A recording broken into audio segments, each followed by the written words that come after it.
Galbūt fotografijos istorikams Fleury yra dėkingas, Fleury atvejis yra dėkingas, nes tai yra galbūt pirmasis, apie kurį mes jau žinome daugiau iš liudininkų, iš bendraamžių.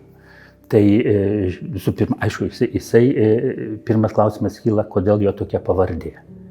Tai mes turime atsekti jo giminę. Senelis atvažiavo į Lenkiją tikriausiai po Napoleono karų pasiliko Lenkijoje. Tokių yra kontroversijų, ne visi su to, nes nėra vienareikšmiško atsakymo, kokiu būdu jisai pasiliko Lenkijoje. O tėvas atvažiavo į Vilnių.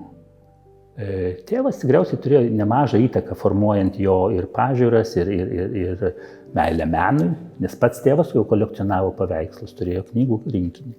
Augdamas, turėjo daug polinkių ir turėjo kažką pasirinkti. Tai mėgo fotografiją, bet greičiausiai pradėjo, būdamas 16 metų, gimė 1858 metais, su 16 metų. Pradėjo mokintis mokykloje, bendrojo lavinimo mokykloje, gimnazijoje. Bet kaip rašoma biografų, tai jisai dėl finansinių sunkumų mokyklos net nebaigė. Bet tuo pačiu metu jis pradėjo studijuoti, mokintis, teisingiau būtų sakyti, Ivano Trutnevo piešimo mokykloje, 16 metų būdamas pradėjo. Ten jam neblogai sekėsi. Bet paskiau pasirinko fotografiją. Pradėjo, reiškia, mokintis pas Aleksandrą Štrausą. Aleksandras Štrausas irgi svarbi figūra Lietuvos, Vilniaus, visos Lietuvos fotografijos istorijoje, nes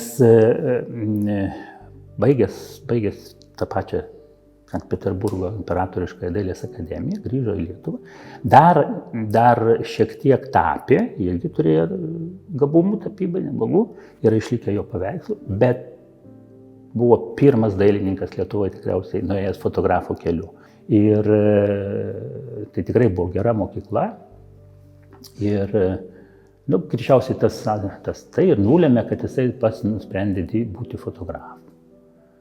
Atidaro fotoateljė. Pradžioj atidaro fotoateljė su draugu Bačanskiu ir su vyresniu kolega Lopatinskiu. Tai mes žinom iš registracijos dokumentų, kad jie trys buvo foto įmonės savininkai, bet Lopatinskis jau buvo vyresnis, o Bačanskis ir Fleury jaunesni, tai greičiausiai, kad jie buvo aktyviausi kūrėjai. Ir čia dar gal taip pat iš fotografijos istoriko pusės kalbant, svarbu paminėti, kad jie pradėjo užsiiminėti fotografiją jau kai buvo išrastos ir plačiai naudojamos sidabro, bromido, želatininės negatyvinės plokštelės. Iki tol fotografai dirbę turėjo patys pasigaminti negatyvus. Tai čia mūsų garsusis žymusis Čechavičius, jis taip darė. Ir iki Čechavičius visi, kas darė popierinės nuotraukas, jie darydavo negatyvus patys. Tai ta fotografija iki tol, fotografija buvo mažiau prieinama žmonėms. Visi galėjo nusifotografuoti, kas jau galėjo sau leisti, bet fotografuoti dar ne kiekvienas galėjo. Dabar apie 83 metus Lietuvoje, tas išradimas padaromas anksčiau, plokštelės pradedamos gaminti anksčiau, bet Lietuvoje apie 80-83 metus jau pradeda plisti tos naujoviškos kameros, naujoviški negatyvai. Tai yra 9-ojo dešimtmečio pradžioj, Fleury su draugais atidaro ateljė, paskiau ima pats savarankiškai fotografuoti, jis įsteigė savo ateljė ir iki pat mirties, iki 1915 metų yra vienas iš aktyviausių Vilniaus fotografų. Čia jo ta veikla yra iš dviejų dalių, iš dviejų pusių galim sakyti. Yra portretinės ateljės savininkas, tai ta portretinė ateljė jau yra toksai, gerai veikiantis arba blogiau veikiantis mechanizmas, įmonė, kur vieni fotografuoja, kiti retušuoja, kiti klijuoja tas nuotraukas ant kartono. Ir yra vietovaizdžių fotografija atviram ore, kuri ypatingai traukia Fleury. Man atrodo, kad jisai studijoje mažiau rūpinosi, fotografavimu studijoje mažiau rūpinosi, daugiau jisai tą darbą buvo užleidęs savo darbuotojams, mokiniams, o pats traukė po Vilnių, Vilniaus apylinkės. Ir dėl to jis galbūt, be abejonės, būtent be abejonės dėl to jis išsiskiria iš visų kitų to meto, daugumos to meto Vilniaus fotografų.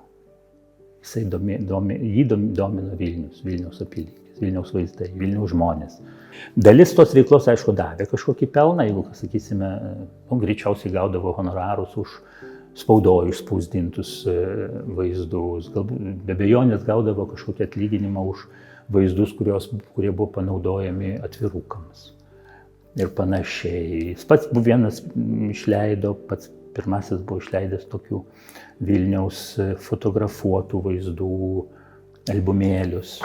Tai tas turėjo paklausą, žinoma, žmonės norėjo, dar čia iki pašto atvirukų atsiradimo, prieš 1895 metus. Na, o man dar kas yra įdomu, kad Fleury be viso kito, be to, kad jisai fotografavo vietovaizdžius paprastai įprastinę plokščią kamerą, jis darė ir stereoskopinės nuotraukas. Vienas iš nedaugelio, tikrai jau visiškai nedaugelio vilniečių fotografų, kurie darė trimatės nuotraukas. Tokiu būdu jisai mums yra palikęs per tas savo nuotraukas, kurių jisai labai daug pridaręs Vilniaus nuotraukų, palikęs mums tokį labai gražų istorinį vaizdo dokumentą. Dokumentavęs Vilniaus gyvenimą. Bet tai nėra vien tik tai dokumentas, tai yra nuotraukos, kurios turi tokius, jos yra estetiškai gražios, labai gražios, gražiai sukomponuotos, gražiai pasirinktos vaizdai, scenos, kurias jisai fotografuoja. Nes jau fotografuoja, momentinė fotografija leidžia fotografuoti žmonių grupės, judančių žmonės. Tai pavyzdžiui, vieną rytą, verbų sekmadienio rytą jis išeina ir eina per Vilnių, fotografuoja žmonės prekiaujančius verbomis, perkančius verbas ir taip toliau. Labai žavūs vaizdai. Stereoskopinėse nuotraukose tai irgi labai įdomių vaizdų parinkęs yra Vilniaus apylinkių, žinoma, kažkaip jos tokios jautriausios yra tenais. Belmonto vaizdai, Markučiai nufotografuoti, yra labai gražių scenų fotografuotų žiemą. Vilniaus miškai, apylinkių miškai žiemą. Tai yra toks vienas iš pirmųjų fotografų, kurio darbais galima remtis atkuriant miesto vaizdą. Žinoma, jisai nepralenks Bulhako, kuris tapo miesto inventorizatorium tokiu, netgi jis turėjo pareigą, gavo sutartį su miesto valdžia fotografuoti Vilnių. Tai Fleury pradėjo fotografuoti anksčiau ir baigė anksčiau. 15 metais miršta ir jo darbai baigėsi. Fleury nuotraukos be galo dailios, be galo gražios, bet jos yra, mano galva, yra dar toksai tiesiog tos gražios aplinkos fiksavimas, dokumentavimas. Jis moka parinkti, ką fotografuoti, bet tai dar nežaidžia šešėliais, nežaidžia tais apšvietimais, kaip vėlesni fotografai tą darydavo. Yra likę jo dukros, ne vyriausios dukros, bet dukros Vaclavos atsiminimai rašyti. Atsiminimai. Jinai beje irgi jinai jau studijavo dailę ir buvo dailininkė. 45 metais išvyko iš Vilniaus ir, man atrodo, Gdanske gyveno. Ir ten tie paminė 83 galbūt metų tie atsiminimai yra. Tada yra Mackevičiaus, Vilniaus rašytojo atsiminimai, prisiminimai, pasakojimai apie apsilankymą jo namuose, nes jo tėvai draugavo su Fleury. Ir tada yra labai įdomus tokio Jono Strazdo, lietuvio fotografo, prisiminimai, įdomus dėl to, kad Jonas Strazdas buvo mokinys pas Fleury ir praktikavosi tenais. Tai, Strazdas pabrėžia, kad iš kitų dalykų galime sudaryti tokį vaizdą, kad jis buvo toks, jau lenkiškoj kultūroje augęs. Jam Strazdą toleravo tikriausiai kaip lietuviai, bet vienu metu, kai Strazdas dėl kažkokių dalyvavo lietuviškom renginy, kažkam laiku netėjo į darbą, tai pasakė, Strazdui Fleury kažką nemalonaus, kad jis toks lietuvis ir čia. Tai tada Strazdas išėjo iš tos metų darbą. įžeistas buvo jo lietuviškas orumas toksai. Bet tai nesvarbu. Tada Mackevičius prisimena,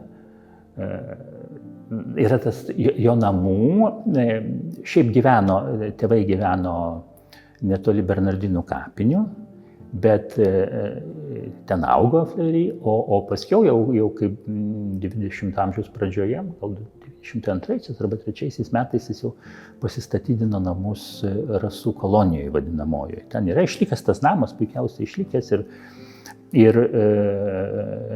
man atrodo, net ženklas kažkoks yra. Ir šalia yra Mackevičiaus, tikrai paminklinė lenta, kad ten gyveno Mackevičiai broliai, tai rašytai. Tai kaimynai jie buvo, vadinasi, tikrai matė, lankėsi pas juos. Ir ten papūgėlių buvo labai daug. Tada piešimo dirbtuvė buvo, tapybos, dailininko tokia salonas, dirbtuvė, ateljė, taip sakykime, buvo namuose. Kad rašo, kad visą laiką ant stalo buvo kažkas padėta, valgomojo stalo paruošta, reiškia, svečiams. Tokie labai šilti tie prisiminimai yra.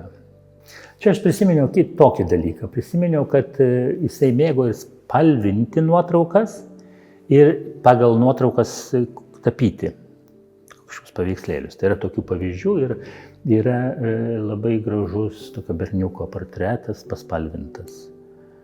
Reikėtų jo paieškoti. Tikrai buvo eksponuojamas kaip vienas iš pirmųjų darbų Šiaulių fotografijos muziejui surengtoj parodoj spalvos istorija Lietuvos fotografijai. Tai žodžiu, jisai nėra visiškai užmirštas, bet galėtų galbūt labiau pagerbtas. Jį yra palaidotas Bernardinų kapinėse, beje, prie pat įėjimo į kapinės, šeimos kape, ten yra ir daugiau Fleury giminės atstovų. Tai tas kapas yra prižiūrimas, karts nuo karto ten kažkas apsilanko, padeda gėlių, aptvarko, vadinasi, irgi kažkurios visuomenės dalies atmintyje jis yra gyvas, jam jis yra svarbus.